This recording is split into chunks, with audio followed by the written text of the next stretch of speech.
Cosmopolitan Mix is Joy 99.7 FM. I've got Madam Leticia Echan-Boache, who survived breast cancer for 6 years now, joining me in studio. This conversation is brought to us courtesy the Registrar General's Department and Trelidor, together with our partners, the Trust Hospital.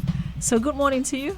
Good morning, madam. Thank you for coming. Thank you too. I like the way you're smiling. Thank you. So you first discovered you had breast cancer 6 years ago. Yes, please. How? Good.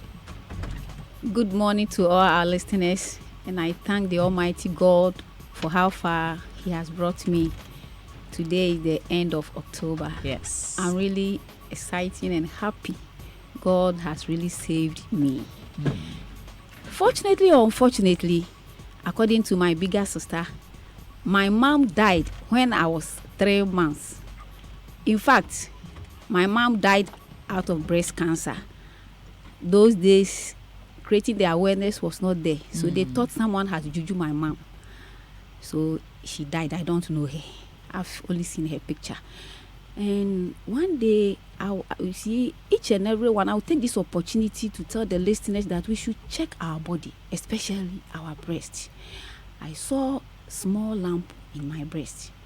So what prompted you to check? Good.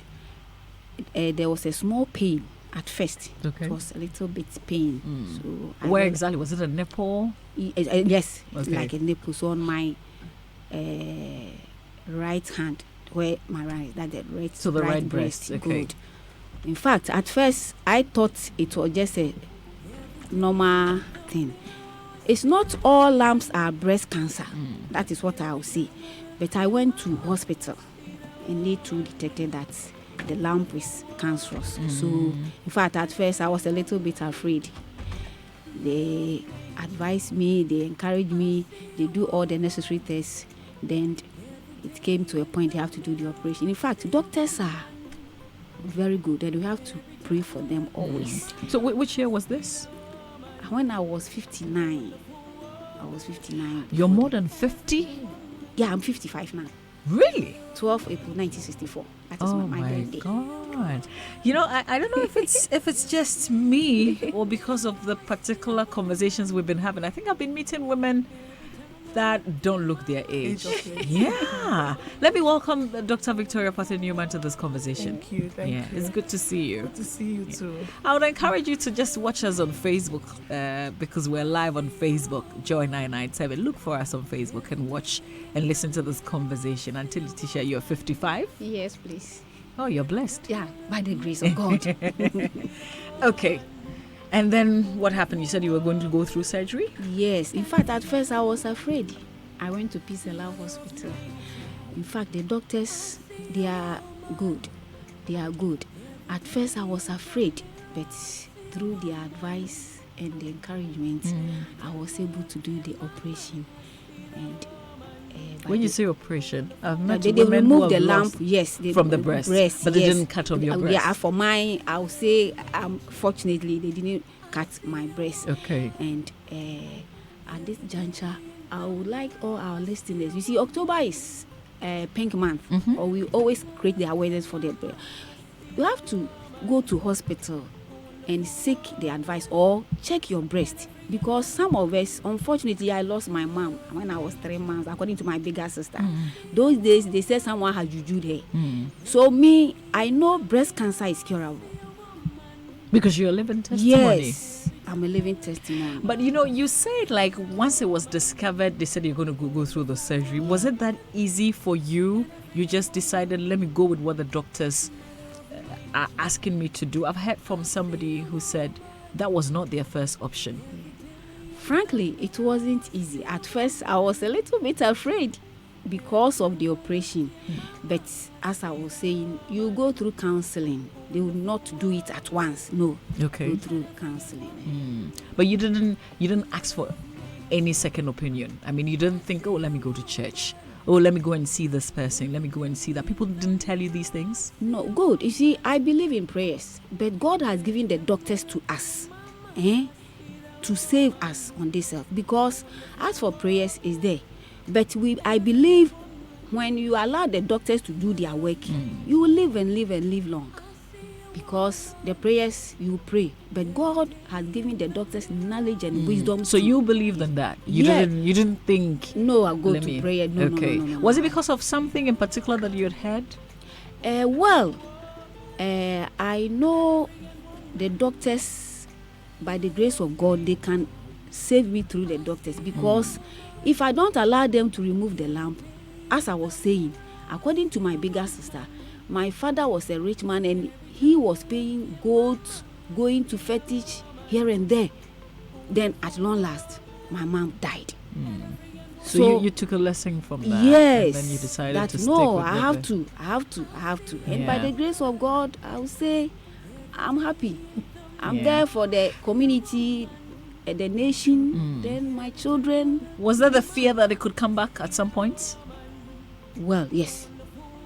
So at what point in your life did it occur to you that, wait a minute, this thing could come back?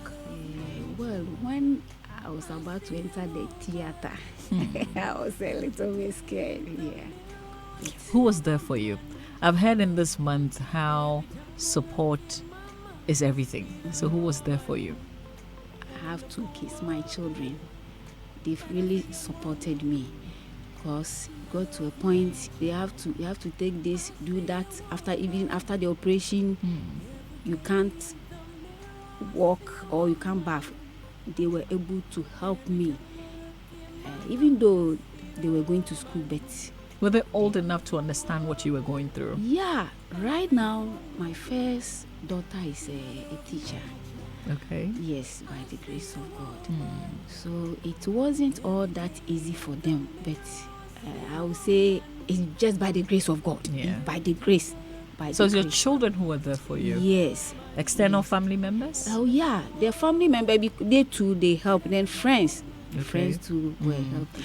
But Auntie Leticia, you're coming from a group, a very unique group of survivors. How many of you are in this group? Good, thank you. Greater Accra here alone, we are more than 100. That's Breast Cancer Survivors Association. Yes, and I'm the organizer in Greater Accra. Incredible. Yes. I'm sure you have lots of stories. Yes. If you have any stories that stand out, share with us. These are people coming from, what's their background? Yeah. We meet every 3 months at the Peace and Love Hospital, and you see there are young ones, or I would say there are new ones who have done the operation. When we meet, we encourage them by our stories, and some of them too tell us financially how they are going through, and we encourage them. Right now, Honorable Otik Officer Java is trying to help us to get some maslog to continue our work, and he used to teach us bees making and soap. So skills, yeah. So right now, about a month ago now. But are these women they're not working? Were they not working before? Has the fact that they got breast cancer, has it stopped them from working? What's the story? Good. Some of them are working, but you see, in fact, as for every sickness or everything, you need money, and the money that you spend at times, the money will get finished because of the drugs that you buy, and not all family members will support you financially. So the money that you need or you use to trade or to do your business will go down automatically. So you need financial support. I see that, when you were sharing your personal story, you didn't talk about marriage. Were you married? Yes. Are you still married? Yes. But my husband is not here. Okay. Yeah. And I'm asking you this because I've seen how people have shared stories of how this affected their marriage, and how in some of the instances the men walked away. It didn't end quite well. So that's why I'm curious about your own situation. Good. I quite remember when I was going to theater, the children called their dad, and he said he's with me, so I shouldn't be afraid. I quite remember that day when they were pushing me to the theater room. He said, Nana, I'm still praying with you. Oh. Go in peace, and I know you'll come successfully. That's a good man. Yes. Yeah. So he didn't, this didn't scare him? No. And I thank God. You see, for giving me these 2 kids, because they've really, really done well. Yeah. Especially the boy, at times came to a time he has to wash my things and underwear, but he was not afraid. And right now he has joined the father and outside. I'm here So with this didn't affect your love life? I would say no, because right now I'm okay by the grace of God. But how about the many women in this group? They all have unique stories. Can you tell us a few? Yeah, some of them in our group, they have terrible, sad, at times. Some of them, their husbands have left them. At times when we come to meetings, some of them will tell you financially, even the TNT to the place and their work. So some of them will tell their story. It's very, very pathetic. So we encourage ourselves, and if at times there's a need for you to help, especially the leaders, to help some of them, we do help them too. So you're talking about breast cancer and you're happy. Yeah. You're smiling. Yeah. Where's that coming from? I'm happy because I'm alive, and now I see my kids. And you see, God has given each and every one something within you. I'm alive and I'm able to do what I have to do in life. And I know one day if God calls me, it means I've done what God wanted me to do. I'm happy because it's not everybody who will survive. Just by the grace of God. So you've got your breasts. Yes. Okay. I met a fantastic woman, and it's my prayer that she gets a nipple. She got a breast, but the nipple didn't stay. That's Stephanie. If you're listening, well, good morning to you. Doc? Yeah. Good morning. It's good to see you. Good morning. We're talking about, she's sharing the group where she comes from, where she's organizer. She's such a strong organizer. You've also met a lot of women who are survivors. How many do you know? I know a lot of them, but most of them don't want to come out like this. So sometimes when I even want one to go on a show with or to do a program with, I find it difficult. Why? Why don't they want to tell their stories? It's because of the stigma. It's because of the kind of thing attached to breast cancer. They think most of the time it's a sin they've committed, it's a curse, they are not fortunate, there's something wrong with them. So it's like people would wish that no one knows that this is what is happening to them. And this is ironically a disease that needs a lot of support and psychological help. So I find it very surprising. But most of the time, most women, when you convince them, they still don't want to talk about it. But I'm just hoping that with time, as time goes on, they will still come out, because these are the people that are the main advocates for the breast cancer awareness campaign, not even the health professionals. Yeah. We just give them the support up behind. But when they tell their story, it gives others some hope that they too can also be fine too as well. Maybe you know why some of the men leave. Yeah. After getting to know that, the wives have breast cancer. Why do they leave? So yesterday I was on a program, and one man, I also said most of the men, they admonished that they should not leave their spouses, and they were like, sometimes the women act like they don't want them, and I was like, you should hold it there. It's a kind of defense mechanism, in the sense that the woman feels she's now going to be a bother to you. So she would rather keep to herself and not want to bother you. So you would have to push more. You would have to show that you care. Go the extra mile. When she gets that confidence that you really care, she'll just break down her walls and allow you to be of help to her.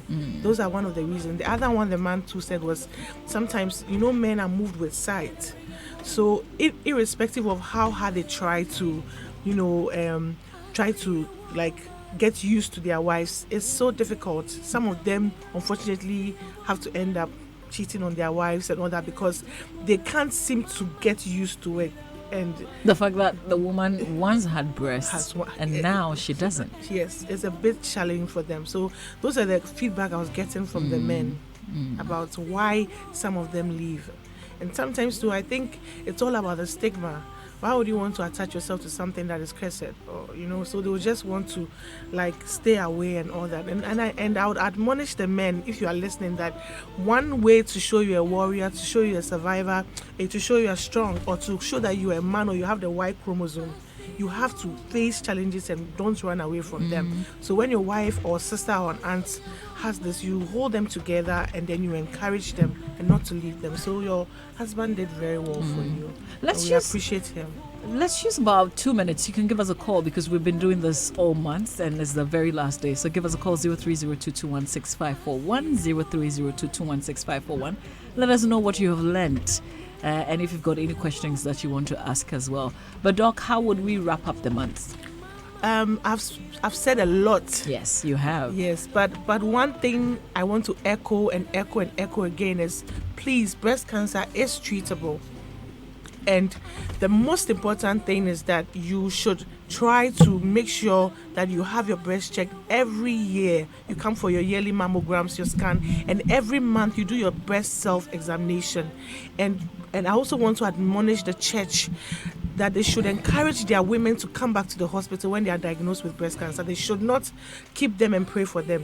They will support with their prayers, but should make sure they come back to the hospital and then they have their full treatment. And I also want to encourage the public that they should give their full social, psychological support to the women that have breast cancer. They should embrace them and then they should show them love, which will make them feel a lot better. Okay. And then early detection and effective, the word is effective, effective treatments saves lives. Okay. Give us a call now, 0302 216 541. Here's a message. Says, my mom is a breast cancer survivor for over 30 years now. She was 79 years on the 21st of October. Sometimes I get worried that years on, this cancer is still killing people.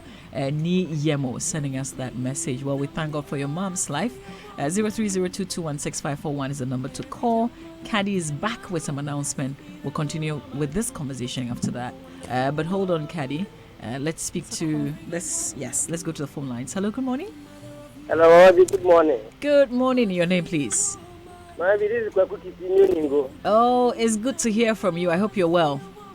Very well, Mama B. And thanks so much for this pink October. You've educated some of us a lot. Thanks so much. I didn't know one in like 1,000 men will have breast cancer. So please, thank you very much. So that, and those of us who are married, okay, would like to help our spouse, our wife, okay, when some of these things, let's just not leave them. Okay. I believe there's no excuse for any man to leave the wife just because they doesn't have that. Yeah, Thank you very much, Mama. Thank you too. Thank you for being on the other side and going along with us. Hello, good morning. Good morning. Yes, My ma'am. name is Mary. I want to contribute to the program. Oh, please do. You're on air. Let's hear you. The emphasis is on early detection. What the woman, I think, the story that she was given, I think because they detected it early, that was why maybe the whole breast was just off. They removed only the lump. So please, I'm also advocating that people should not feel shy or afraid that maybe when they examine my breast, they will cut it. The moment it's detected early, okay, there is hope. Yeah. You will live for long. Thank you very much. Thank you, Auntie Mary. Let's speak to... Hello, good morning. Hello, good morning. Yes, ma'am. What's your name, please? Baba. Okay, Auntie Baba. Okay, my mom was diagnosed in 1981, and she's 80. She was 80 in July. Wow. She had a breast cut too. So I want to tell everybody that early detection is really helpful. Okay. She's still alive, yes. Did that affect you, the children? Did it affect you in any way? Not really. We were quite young, but for us now, we always do the test every year because we know that once my mother had it, any of us would also have it. Okay. So just continue doing the testing. All right. Thank you for sharing your story. We thank God for your mom. Let's hear you. Hello, good morning. Hello, good morning. Hello, good morning. Okay, kindly turn down the volume on that radio set so we don't get the feedback, okay? Okay, all right. good now. All right, yes, we're good. What's your name, please? My name is Ajinkwa. Okay, Ajinkwa, let's hear you. My main problem is, I think we've made a lot of noise about this, but mostly women within around the urban areas are those who normally go for this test and all that. you thought of those in the rural areas? Like, what are we doing about them? Because I'm sure them. Hello? Yeah, can you hear me? Yes, I can hear you. Yeah. You were saying you're thinking about those in the rural areas. Mm-hmm. Yeah. What are we doing for them? Okay. How far can we reach out to them for this early signs and detection for us to be able to save them? Because most of them, when you go to college, you realize that most of them do come from these rural areas, and on which they are not able to get or see these early signs for them to be able to detect and then work on. So I think next year or probably few months to come, I think most of our focus should also go to those rural areas to be able to save more lives. All right. Thank you very much. Right. But I'm going to follow up and ask Doc about it. But let's go to Kadi first with the announcement. Okay, now Joy Prime invites you to the 4th edition of the Joy Prime Made in Ghana Fair at the Junction Mall, Nungwabaria, starting from the 31st of October, that's today, to the 3rd of November, 8 a.m. to 8 p.m. each day. The theme is Brand Ghana for Global Export. Come witness Ghanaian originality, authenticity, and rich culture as we display Ghanaian inventions, locally made clothing, shoes, bags, jewelry, Ghanaian music, and many others. Don't miss out on our exciting lineup of activities, from the hottest DJ party on Friday, the 1st of November at 6:30 p.m., the fashion, comedy, and music night on Saturday, the 2nd of November at 7:30 p.m., and the cooking competition between our favorite presenters and celebrities on Sunday, the 3rd of November at 3 p.m.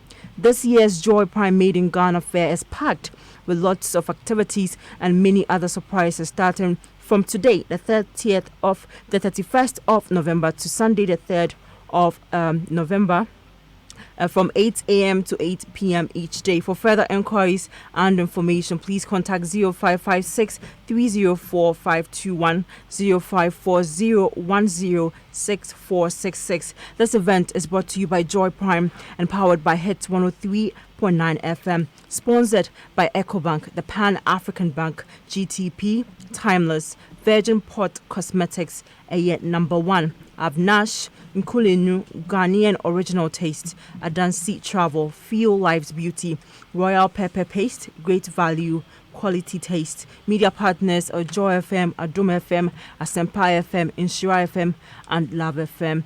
And the Joy Prime Made in Ghana Fair starts today, the 31st of October to the 3rd of November 2019. The Electoral Commission wishes to announce, for the information of the general public, that starting from Friday the 25th of October to Monday the 4th of November 2019, applications for transfer of votes, special and proxy voting will be received at its district offices throughout the country.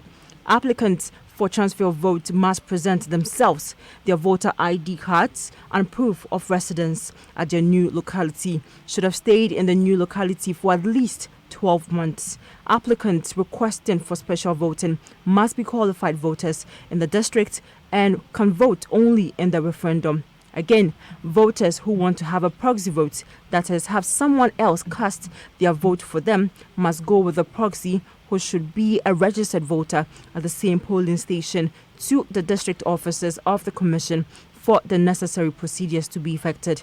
Remember, the dates for application of transfer of votes, special and proxy voting start from Friday the 25th of October to Monday the 4th of November 2019.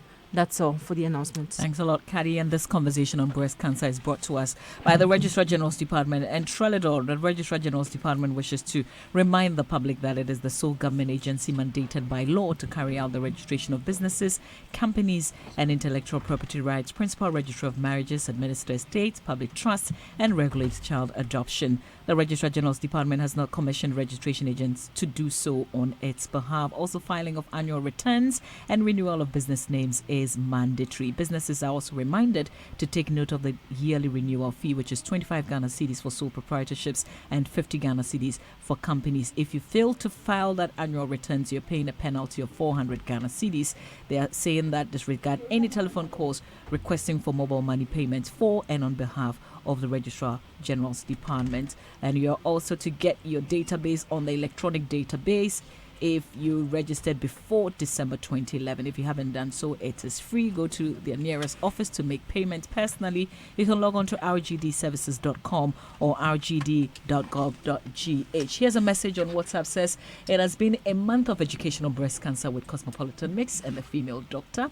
I was thrilled by the myth that people thought breast cancer was a spiritual disease, spent money and time with spiritualists and other unscrupulous men of God. It is sad that the victims lose their lives in the long run, but those men of God live freely without even persecution. Okay, you didn't add your name, but thank you for sending the message. We've learned a lot in this month. Doc, it is over, but it is not over. We're still encouraging people to go Beyond out there October. and check. So how are you going to, what's the plan? The Trust Hospital, can people still walk in? Yeah, so we are fully for the whole year. We have a Well Woman Clinic, and we run on Tuesdays and Thursdays at 3 p.m. where we are for the women in terms of we do the breast examination, the clinical breast examination. We do the breast scan for them. We do the mammograms for them.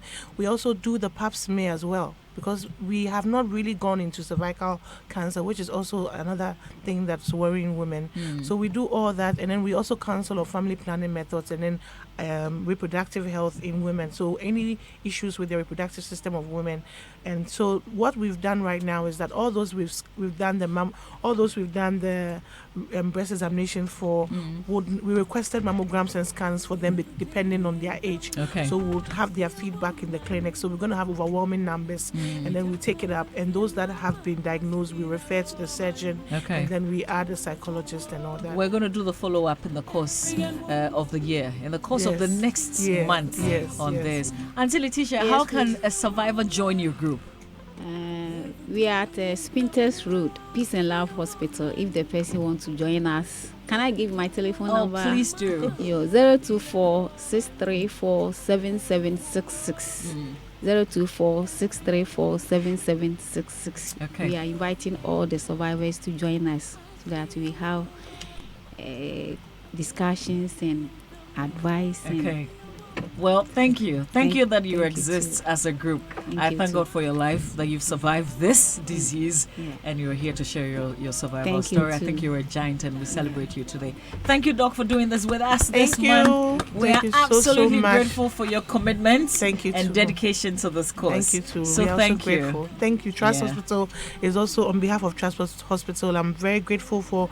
We've never had a massive turnout on the Pink October.